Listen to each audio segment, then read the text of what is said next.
We certainly have a lot of young players who haven't played a lot of football here, and they've had a really good 11 weeks leading up to tomorrow, and then we have some older guys that need to get game ready here in a hurry. So excited to get back on our routine and get back to work. Ryan, I don't think you can comment on what maybe happened the last couple of days yet, but if there was a conversation with the prospect to come in early, how do those things play?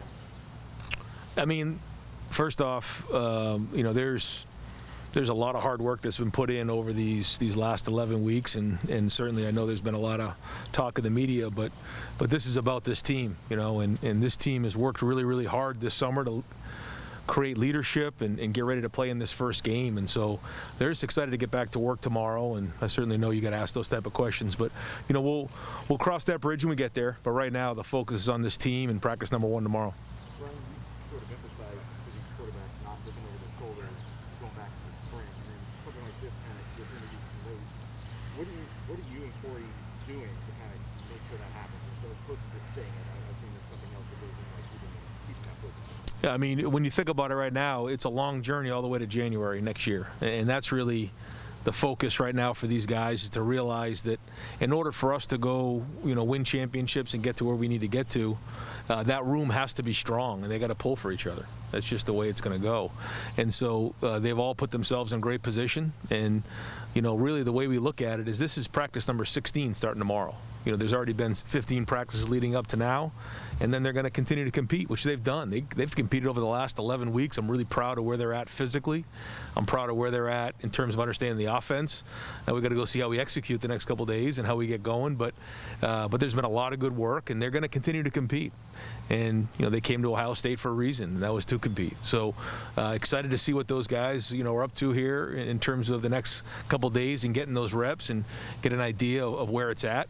And then we'll kind of get ourselves into camp and figure out where it goes from there. But we're going to need all of them. We're going to need that entire room to be strong. Last time they won a national championship around here, it took several guys to go win it, and I know that's probably going to be the case this year. How do you define separation in terms of quarterbacks when you see it? What's happening? Yeah, I think the first thing you look at is how they lead. At the end of the day, the job is to lead 10 men on the field. And however you do that, there's different styles and shapes. We've had them here. You think about JT, and you think about Dwayne, you think of Justin, you think of some of the guys who've come before I got here. They all had different shapes and sizes, different ability, but the ability to lead a team, and lead 10 guys down the field to score, that's the number one thing. Great decision making is critically important. We're going to have a really good team around the quarterback position. We need that room to make great decisions. We need to make the routine plays routinely and take care of the football. Because going on the road at Minnesota is going to be a tough environment for us. It's a new deal. I know, playing in front of fans, you wouldn't think that you would think of it that way, but that's the truth. And so those are the things we're going to look at. How much can leadership be developed? How much is it born within you? Yeah, I think it absolutely can be developed. It's something we talk about all the time. And a lot of it is creating and setting a standard on your own of the way you're going to go about your business. Your work ethic, your accountability, can guys count on you, do guys believe in you? And then they kind of sometimes go together a little bit as you start to prove yourself on the field. But a lot of it you can lead in different ways, and the respect that's built from around the team. And then you go from there once you get on the field. Tools like videos, books that guys read, are you into that part of it? Yeah, we have a lot of ways that we talk to our guys about leadership, and we use anything we can.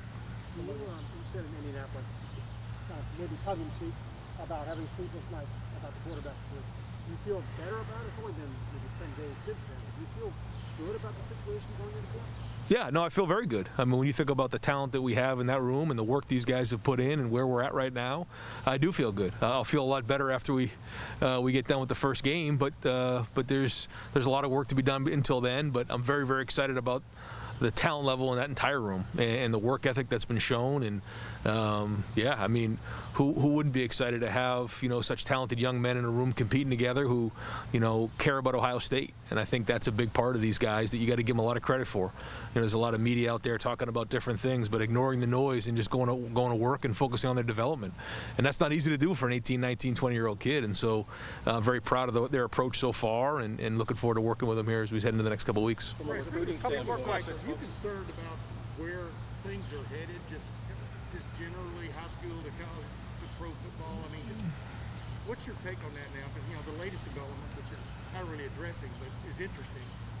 Yeah, It could be a leak in the dam. Well, I think that the easy thing to do is to get super concerned and start to panic and throw your hands up and get frustrated, or you can embrace it. And we're going to embrace it. Obviously we have a lot to sell right now, and I think recruiting is going very, very well. But they have to develop when they're here. They got to play when they're here, and we have to continue to build this culture so that we understand that it's about us. It's not just about one singular person at any one moment, because the one-time transfer, the name, image, likeness, all those things are a little bit more geared toward the individual than they are the unit and the team, and so we have to continually work on that and focus on the culture. I've used that term before. It's like drive without any brakes, and that's okay. That's part of it. And I know that we have a great university and a great culture, and if we just keep putting one foot in front of the other, I think we'll come out of this thing in a great position. From a recruiting standpoint, I know you can't talk about specifics, but there was a clear approach how you wanted to rebuild the quarterback room. So when things like what's going on right now happen, how does that maybe, for that position, how does it maybe change the way you approach things, whether in this class or classes going forward? It's year to year. I'd like to say it's anything other, but it is. It's just kind of that way, and you have to approach it that way. You try to plan, and it doesn't always work that way. So, we'll continue to recruit guys in the next couple classes and figure out how it plays out, because you just don't know what's coming next. And I think that's some of the uncertainty that's going on in college football right now in general. And so, like I said, we'll try to do the best we can, just taking it one day at a time. And again, I think if we just keep with that approach and don't get frustrated, then we're going to come out of this thing in a great position. Ryan, is it hard not to think ahead, though, to like what could happen 2022, 2023, 2024? Yeah, sure, absolutely, because you don't know what that is, but and you certainly plan. You always have to plan for the future. If you spend too much time focusing over here, you forget what's going on right here, and all of a sudden you have a mess on your hands. And so that is a challenge, though. There's no question about it.